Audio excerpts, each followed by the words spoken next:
peluang besar untuk dikabulkan. Insya Allah, amin. Anggota tim hukum Timnas Anies Baswedan dan Muhaimin Iskandar atau Amin, Refly Harun meyakini pihaknya akan memenangi sidang sengketa Pilpres 2024 di Mahkamah Konstitusi atau MK. Refly mengklaim apa yang didalilkan pihaknya dalam sidang terbukti seluruhnya. Hal itu dikatakan Refly Harun kepada awak media usai sidang sengketa Pilpres 2024 di Gedung MK, Jakarta, Jumat, 5 April 2024. Atau masukan-masukan apapun kepada Mahkamah Konstitusi untuk memperkuat permohonan kita. Logikanya sederhana. Kalau MK mau menolak permohonan kita, ngapain dia bikin instrumen baru kesimpulan? Nah, dan boleh juga menanggapi apa yang terjadi tadi. Oke, saya akan mereview secara umum, tidak spesifik hari ini. Jangan lupa kawan-kawan semua, permohonan 01 itu petitumnya adalah diskualifikasi terhadap 02 atau setidak-tidaknya diskualifikasi terhadap Gibran dan diperintahkan pemungutan suara ulang. Ingat, pemungutan suara ulang, bukan pemilu ulang. Seluruh Indonesia. Seluruh Indonesia. Jadi kalau ada yang mengatakan itu akan mengganggu kalender ketatanegaraan dan lain sebagainya, itu omong kosong, bullshit, ya, omong-omong. Kenapa begitu?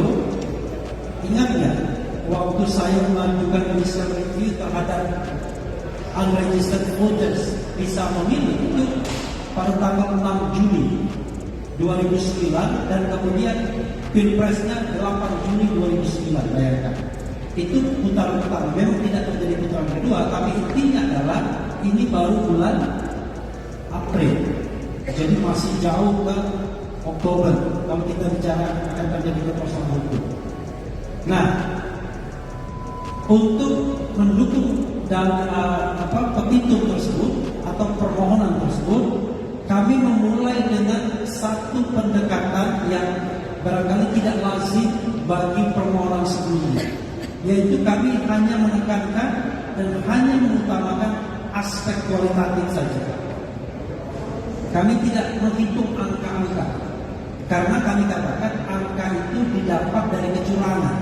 Bagaimana kita kemudian mau beradu angka, sementara angka yang kita ingin adu itu didapat dari kecurangan, yang tidak saja dalam proses pemungutan dan penghitungan suara, tapi jauh sebelumnya, sebelum pencoblosan dilakukan. Oke? Dan pintu itu sudah terbuka bagi kami, yaitu bahwa MK sudah kembali menegaskan dirinya bahwa mereka adalah pengawal konstitusi, the guardian of the constitution, dan itu putusan 2004 hingga 2019. Kalaupun kemudian belum pernah dikabulkan itu soal lain. Kenapa? Karena permohonan terdahulu itu tidak konvinsif, tidak meyakinkan. Nah, permohonan ini insya Allah sangat meyakinkan. Ya, karena itu kami yakin bahwa peluang besar untuk dikabulkan. Insya Allah, amin. Amin. Kalau wartawan yang mengaminkan langsung 100%. Malah menunggu dikabulkan itu. Nah, ya, oke. Semua ahli yang diajukan pihak terkait berusaha mengatakan, hei Mahkamah Konstitusi, Anda cuma hitungan saja. Tapi sebelum ada putusan Mahkamah Konstitusi itu sudah batal dengan putusan terdahulu dan batal dengan pernyataan Hakim Konstitusi sendiri. Oke, dalil pertama. Ya, saya tidak akan mengumpulkan 11 dalil, cuma 3-4 dalil saja. Dalil pertama, bahwa penetapan Gibran sebagai wakil Presiden Prabowo Subianto, calon wakil Presiden Prabowo Subianto, itu menurut kami bertentangan dengan hukum dan konstitusi. Melanggar hukum, artinya melanggar peraturan perundang-undangan dan melanggar juga konstitusi, melanggar asas pemilu yang luber dan jurdil serta KPU yang harusnya mandiri. Ada dua hal di sini sekaligus menjawab dalil kedua, yaitu sudah expressis verbis bahwa memang ada pelanggaran karena PKPU sebagai dalam tanda kutip hukum acara pendaftaran tersebut itu tidak diubah dan diperkuat dengan Hakim Konstitusi Arif Hidayat yang mengatakan putusan MK itu ada yang self-executing dan non-self-executing. Self-executing itu adalah langsung bisa diterapkan tanpa diperlukan adanya tindak lanjut berupa misalnya pembentukan peraturan pelaksana atau perubahan peraturan pelaksana. Tapi ada non-self-executing dan kami yakin yang dimaksud yang mulia adalah non-self-executing itu adalah termasuk putusan MK nomor 90 yang itu pun kontroversial. Yang itu pun yang katanya kontroversial. Yang katanya harus diubah, ada penyelundupan hukum. Tidak ada waktu bagi KPU untuk mengubah PKPU-nya karena waktu tinggal 4 hari lagi dan bagaimana konsultasi dengan DPR karena DPR sedang reses. Itu kata Prof. Yusri. Itu kata Prof. Yusri. Yang kemudian berbeda sebelum dia menjadi kuasa hukum 02 dan berminat menjadi wakil presiden pada waktu itu. Kita bukan anak kecil, ya kan? Semua ada kepentingan, ya kan? Nah, tetapi ternyata betul apa yang dikatakan Prof. Yusri. Tapi yang dulu, ya. Jadi memang dalil pertama terbukti, oke? Dalil kedua, tidak independennya KPU atau penyelenggara pemilu yang lainnya terbukti juga. Paling tidak dari kasus terkait dengan penetapan Gibran Rakabumi terlihat bahwa KPU memang sengaja untuk memancing agar ayo mendaftar dengan mengeluarkan surat edaran. Apakah KPU tidak paham bahwa harus mengubah peraturan KPU-nya? Paham mereka. Tetapi karena DPR-nya reses, mereka berusaha melakukan penyelundupan. Wah, itu bisa dipermasalahkan, itu pelanggaran kode etik juga itu. Jadi melakukan penyelundupan dari saksi yang menjadi lawyer di DKPP. Penyelundupannya itu apa? Penyelundupannya adalah dia mengajukan perubahan peraturan KPU kepada Dirjen Perundang-undangan tanpa konsultasi DPR. Fortunately ditolak oleh Dirjen Perundang-undangan. Nah, ini menunjukkan bahwa KPU tidak independen. Padahal apa urusannya?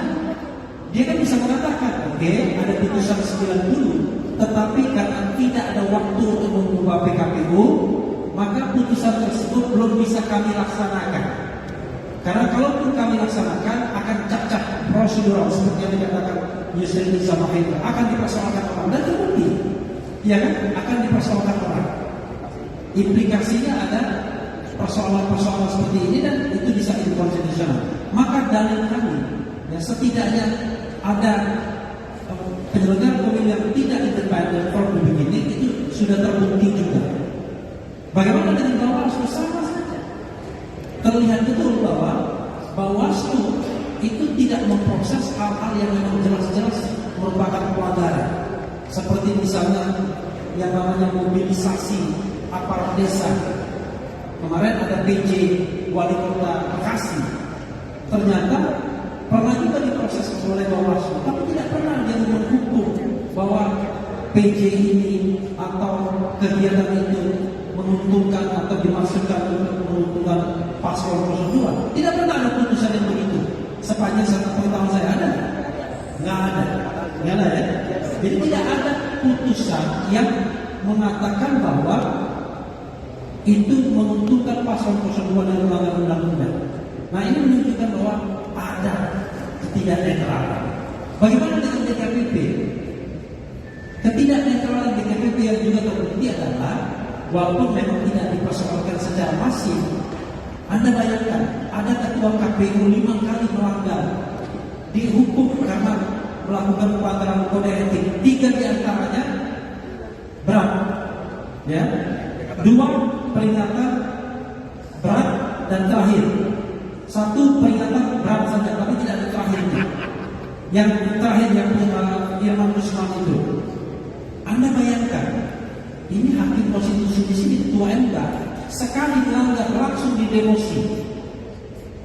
Ini jangankan dipecat, didemosi saja tidak sebagai ketua KPU. Dan pertanyaannya ada apa Apakah karena mereka di-backup oleh kekuasaan dan perintah kekuasaan dipertahankan? Ini juga persoalan. Maka saya katakan dalil mengenai independensi itu terbukti. Oke, biar jangan panjang. Dalil lain misalnya bansos. Nah, ini menarik ya. Sebenarnya bansos itu jangan dilihat bansos itself, tapi itu adalah bentuk dari cawe-cawe Jokowi. Jadi bansos cawe-cawe Jokowi itu harus disatukan menjadi satu kesatuan. Ya. Jadi jangan berdiri sendiri. Jadi apa yang harus kita lihat? Perencanaan jahat, perencanaan kecurangan.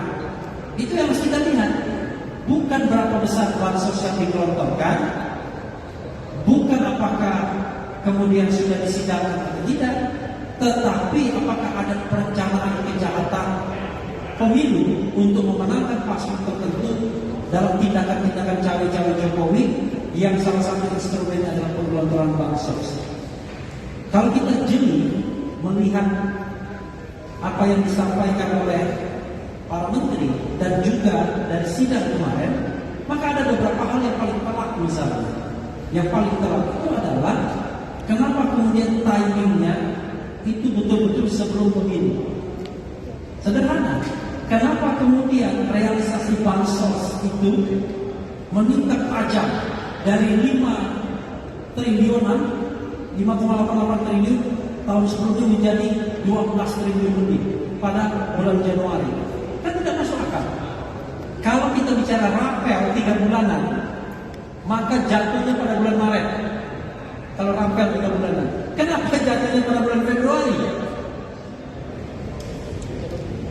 Kalau kita pakai pikiran, itu sudah menunjukkan bahwa ada perencanaan kejahatan. Nah, mudah-mudahan hakim MK bisa menangkap ini semua.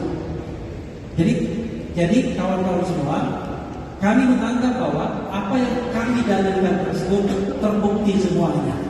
Kalau dikatakan bahwa tidak ada kecurangan, tidak ada perencanaan kejahatan dalam pilpres kali ini, karena kita selalu membuka menutup mata hati, kecuali kalau kita sekedar dukung-mendukung. Tapi kalau mengatakan bahwa pemilu ini Presiden Jokowi tidak cawe-cawe yang dia nyatakan sendiri, dan kemudian tidak ada operasi untuk memenangkan paslon 02, maka kita sudah menutup mata dan hati kita hanya untuk kepentingan saja atau kepentingan apa. Karena itu kami tidak ingin bahwa kecurangan dimenangkan, dan kami tetap tidak ingin bahwa pemimpin dipilih secara curang. Wassalamualaikum warahmatullahi wabarakatuh. Insya Allah kita menang. Amin. Download Tribun X sekarang. Menghadirkan lokal menjadi Indonesia.